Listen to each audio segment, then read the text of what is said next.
Everybody, Rose, transformational coach from Cape Town, back again discussing Zoom fatigue, taking it to another level. First of all, I'd like to thank you all so much for your contribution, for your comments. We had a great conversation going, so I really would like to thank you for all of that.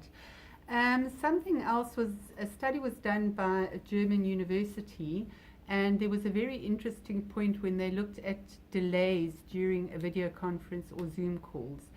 And they said that the perception of the audience was that if there was a delay in 1.2 seconds, it made people feel that the responder wasn't focused and the responder was less friendly, and also that the person felt undervalued. Now, another challenge that has come up is silence. Now, when we have a silence in a natural conversation, silence falls into the natural rhythm of our conversation. But when it comes to video and there's a silence, and you start frantically clicking and trying to see what is going on and testing the audio, you then become very technologically focused. You're anxious about the technology. And it makes the people that are attending feel very uncomfortable. Right, if we are physically in front of a camera, it means we are aware of being watched. Yeah, we're aware of being watched. When you're on a video conference, everybody is looking at you. You're on stage, everybody's looking at you. With that comes a social pressure to perform.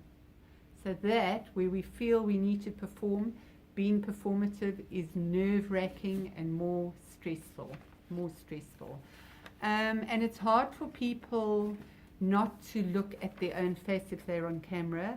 It's very difficult for people, I don't know if you do that, like, what is your body language down? I know for a fact for myself that I used to fidget a lot and do this, and now I have learned to sit still because that's part of my personality. So you become conscious, and you become conscious of everything about yourself in front of the camera. Now, how are contributing factors? What is happening? What else contributes to the Zoom fatigue? There's like Zoom fatigue can't solely be attributed to this fatigue and this exhaustion we feel. Our current circumstance, whether we're in lockdown, whether we're working from home, is all contributing to that. And when people have a video conference from their colleagues with their colleagues at work, they feel a temporary loss, and feel what they are missing by not being in the workplace. It's like not being able to see your family, whether they live nearby or far away. You feel that loss, where you have lost being in touch with them and being close to them. So that also adds to the sense of loss, and that gives us a lot of distress.